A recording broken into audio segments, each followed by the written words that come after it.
So easily, the trade that I put on the most is simply selling puts. I love short puts. They're probably 60 to 70% of all the trades I make are simply selling a put in something. But of course, I get a lot of questions about long calls. Hey, DT, aren't long calls just as good as short puts? Or aren't long calls better than short puts? Or some people that are brand new to options will often ask, how do long calls and short puts really differ? Aren't they kind of the same trade? And not really, right? Then there's some big differences, and I want to discuss those differences with you guys today.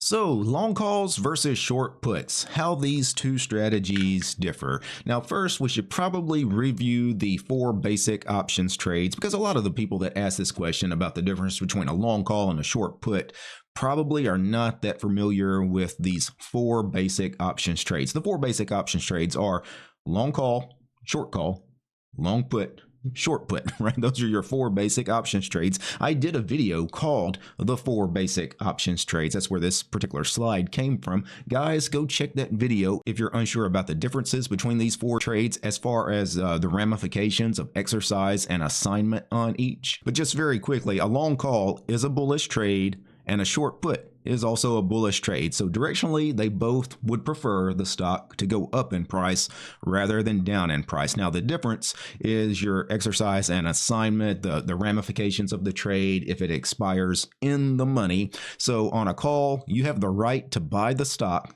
So you can exercise that option for those shares of stock at any time until expiration. And on the short put, you have the obligation to buy the stock should you get assigned on your short options. So 2 differences, right? So you could end up with shares on a long call, but typically if you end up with shares, it's because you wanted the shares. But with a short put, you could end up with shares, and typically that's because somebody else assigned you those shares. So that's 2 very different outcomes to the trade. So here is the risk profile of the long call. You can see it is a bullish trade. You make money if the stock goes up, and you can see you just keep making money, unlimited to the upside. So unlimited rewards on a long call should you really hit a home run with this thing. So a long call, it's a call option that has been bought rather than sold. So anytime we talk about long versus short options, we're talking about a long option is any option that has been bought. A short option is any option that has been sold. It doesn't mean bullish, right? Long doesn't mean bullish. Short doesn't mean bearish when we're talking about these options, right? So a long call is a call that has been bought, but it is a bullish trade because in this case, we do want the stock to increase. Long calls are debit trades. You have to pay for that call, right? You purchase that call, so you have to give up some money. You pay a debit. So your max loss on the trade is the amount you pay. So you pay for this call. Let's imagine you pay $1, which is $100 in options terms because you have to multiply everything by 100. So let's imagine you pay $1, which is $100 for this option. What's the max loss that you can possibly realize on this trade? Well, the $100 you paid for the option. You can't lose more than the debit paid on the trade. That's nice. What's your reward? Well, the max reward is, again, unlimited to the upside. So that's quite nice as well. Now, one downside that's obvious from the risk profile here is because you have paid a debit for this long call, you already start the trade kind of in the hole, right? You paid, in this case, in my example, you paid $100 for this long call. Well, you have $100 to make up before you ever reach break even on the trade. You notice the break even point is above your long call, so you do have to have this thing go up just to break even on the trade. So you have to get direction right, really, to make any money on a long call. Let's take a look at the risk profile of the short put. So the short put is a put option that has been sold rather than bought. That's why it's called a short put. Short does not mean bearish. And in fact, a short put is actually a bullish strategy. We want the underlying stock to go up. Now, as far as risk and reward, it's kind of the opposite of the long call. The long call, you had limited risk, and then you had unlimited reward. Well, the short put, you have unlimited risk and you have a limited reward, because if the stock falls and keeps falling, you are opened up to potentially unlimited risk to the downside. It's not truly unlimited because a stock can only fall to 0, but a stock falling to 0, which would be the company going bankrupt, that would be such a catastrophic loss. I'm going to call it unlimited risk, even though if we're being completely technical, it's not unlimited. A stock can only fall to 0, but still, that's a bad event. Now, your reward on the trade is the credit you receive by selling the put. So with the long call, you had to pay a debit. With the short put, you receive a credit, right? Somebody paid you for you selling them that option. So you receive money.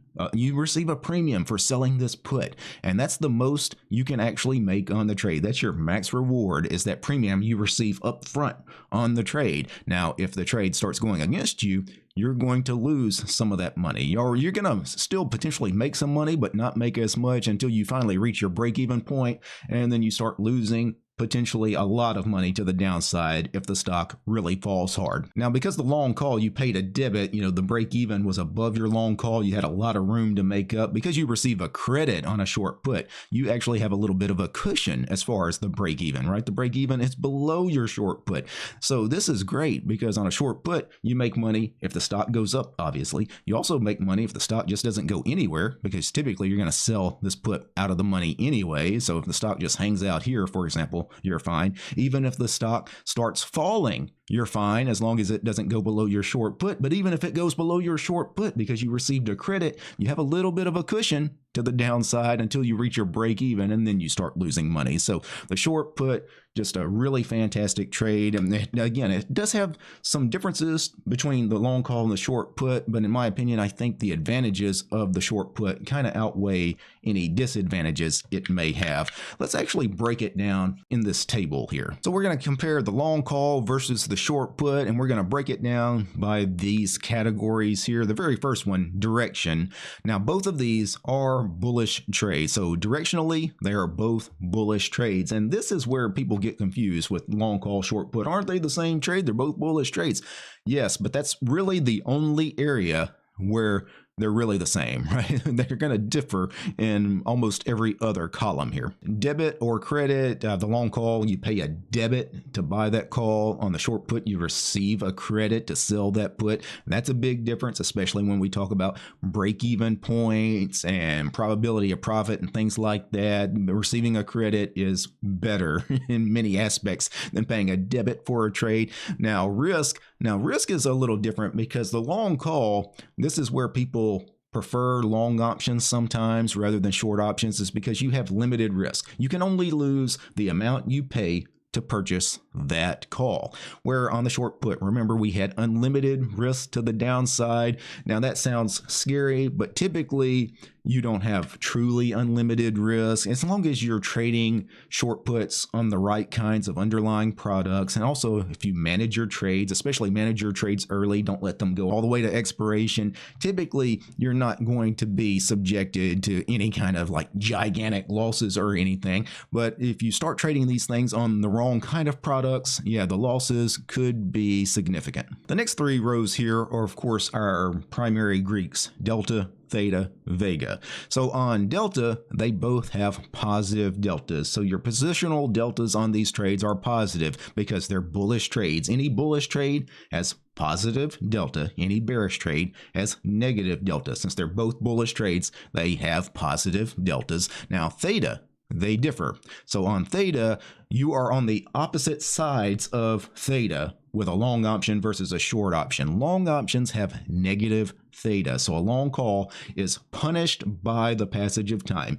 Each and every day that passes, theta is eating away at the value of that option, which is bad if you're long the option. If you purchase the option, you eventually want to sell it when you close the option, right? You want to sell it for a higher price. Well, theta is chipping away at that price. This is bad, and this is really one of the primary reasons why people often prefer short options rather than long options, is this theta effect, right? This negative theta really hurts your long options, where on the other side of the trade, anybody that's short an option has positive theta. The passage of each and every day actually helps your option, again, because the option's value is coming down. Well, if you're short an option, you sell an option, you're going to buy it back to close later. So the option losing value is actually good for you, where it's obviously very bad for the long option. The long call and the short put also differ when it comes to vega. So the long call has positive vega, meaning an increase in volatility helps a long call. Now, short puts have a negative vega, so an increase in volatility hurts a short put. So, and this is really with any long option and any short option. Long options always have positive vega, meaning they want volatility to increase. Short options always have negative vega, meaning they want volatility to go down, right? That's what helps them. When it comes to break-evens, the break-evens we've already established is your strike price plus the debit paid on the long call. So your break-even, is actually above your call. So you actually have some ground to make up. On the short put, it's the strike price minus the credit received. So you have that cushion below your short put. So this is a case where those break-even points, I think a lot of people don't really understand that those break-even points are a big reason why, for example, I prefer selling puts rather than buying calls. And then I added 2 other categories here just for me, throwing out some thoughts. So the biggest pros of each of these, I think the biggest pro for buying a call is that it has potentially unlimited profit, right? You can have unlimited reward to the upside should the stock explode in price. And on some products, that may be how you want to take your shot, right? If you want a lottery ticket kind of play, then, buying a long call, I'm not totally against it. I also think one of the biggest pros to the long call is, again, that limited risk. You can only lose what you pay for that long call. So I think that's the biggest pro. Now, with the short put, what's the biggest pro? I think your probability, the probability of profit. You're always going to have a higher probability of profit, pretty much, generally speaking, on a short put rather than a long call. And it's because it's a credit trade rather than a debit trade. You're already starting in a much better place than the long call is. So you're going to win much more on short puts than long calls. The other big pro is that time decay, right? Theta. Remember, we're theta positive on a short put. Now, the biggest con with each of these, I think the long call, where it really suffers is the fact that you really have to get direction right in order to make money on a long option. So when you buy a long call, you have to have the stock go up in order to make any money, right? That's just, you have to have that happen, right? There's no real way around that. Also, time decay, and we've already talked about time decay was the biggest pro for the short put. It's the biggest con for the long call. Now, the biggest con with the short put is it is very risky if you trade this on the wrong kinds of stock. We've already mentioned you have unlimited risk to the upside. Do not sell puts on meme stocks, on those Wall Street bet kind of stocks. Don't sell these things on extremely high volatility stocks. Don't sell these things on penny stocks, right? You just don't trade these things on garbage companies. That's not, you shouldn't be trading garbage companies anyway. Go sell short puts on SPY, QQQ, the major index ETFs. You can sell them on the sector ETFs. They're very safe. So you want to do individual stocks, sell short puts on legit companies like the Mag 7 stocks. Sell these things on real companies and you'll do far better, right, than if you're selling these things on garbage companies. And especially just because of the risk involved, you do not want to be involved in a situation where you sell a short put on one of these meme stocks that goes down 80% in value over the next week, or in some cases, if you're selling these things on really bad things like penny stocks, those things go bankrupt all the time. Just don't do it. So a quick summary, a short put works better on shorter dated trades. So here I say, 90 DTE or less. So 3 months or less, I'm always going to pretty much go for the short put. And that's because of theta, right? Of that time decay. Now, long calls, they work best on longer dated trades, especially leaps options. So if you want to go out 6 months, 9 months, a year or longer, hey, yeah, a long call is fine on that, because with those options being so far out in time, theta is barely working so far out in time. So yeah, you're getting punished a little bit by theta on those long options, but just a little bit, way far out. But on those shorter dated options, say 90 days, 60 days, 30 days, theta is really eating away at that option at that point. So if you're going to do long options, do them way out in time. Shorter time frames, do short options. When it comes to vega, because short puts have negative vega, they're best placed on underlyings that have high IV rank. So you sell your put when IVR is really high, and hopefully it comes down over the life of the trade. That makes you money, right? So sell your short options when IV rank is high. On long calls, they have positive vega, so for them, you would prefer to purchase your long calls when IV rank is low, and in that case, you hope, because it's so low, maybe IV will increase over the life life of the trade, and again, that makes you money on long options. And again, generally speaking, short put trades have a much higher probability of profit than long calls due to the fact that you can sell them well out of the money. Short puts don't require the stock to move in your direction in order to win. If you want to see this in action, I do have my trading platform up. Let's switch over to the TASTYTRADE platform. I'm on SPY. We'll use SPY. So let me go. I'm going to go to the 69 DTE cycle. And let's sell a put. I'm going to sell this 19 delta put. That's kind of my general area to sell a put anyway. I typically go to about 20 deltas. And you can see this is a credit trade. I'm going to receive $5.61 for selling this option. Because I received $5.61, my break even is actually $5.61 below the strike price. So I actually will not lose money until I get down below $5.35, $5.34 and change. It's actually the break even on this option. So I've got a lot of cushion on this option because right now SPY is trading around $5.80, right? It's got to drop a lot for me to be in trouble on this option. That means my win rate's going to be very high. You can see my probability of profit is 83%. My P50, my probability of making 50% or more on this trade is 91%. And I typically manage my trades at 50% max profit. Anytime you manage your trades early, so if they get to 50%, you take them off, you lock in that win, you have a higher win rate. So the P50 number especially is one you should focus on if you do take your winners at 50%. I'm going to win on this trade 91% of the time. That is an extremely high win rate. Now let's buy a call, a very similar call. How about I buy actually the same strike, right? So on the deltas, this is a 75 delta call. So 75 deltas, you would think, man, I'm going to win, 75, 80% of the time on this call. Well, if you're thinking in terms of short options, right? Because you have that cushion. Remember, this is a debit trade. You start the trade in the hole. As a matter of fact, if you look over here at this column, you can see you actually have a lot of ground to make up.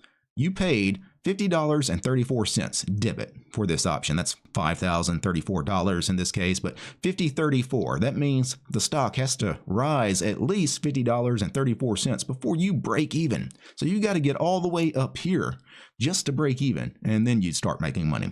So your probability of profit's nowhere near 75%. It's actually 43% on this long call. Your P50 number is only 46%. And that's for buying an option that is well in the money. You can imagine if you bought this thing out of the money, like a 22 delta long call, your probability of profit just plummets. And this is a 27% chance of actually profiting on the trade at this point. So I really hope that demonstration of just those two trades, the short put versus the long call here in SPY, I hope that demonstrates why so many traders do gravitate to short puts rather than long calls. And finally, remember, due to the risk, never sell a put on a meme stock, a penny stock, a garbage company that could go to zero. Just don't do it. Trade only real companies that have been around for decades and will likely be around in the future. So there you have it, a very quick comparison of the long call versus the short put. Hopefully you guys, if that has been a concern of yours, if you weren't sure how those two trades really differ, hopefully you can see they differ a lot. And if you want to learn more about options trading, check out my book, The Super Wheel Option Strategy, which is available over on Amazon. You'll find a link to this book in the description below. That book, by the way, it's about my favorite option strategy, which is the wheel strategy.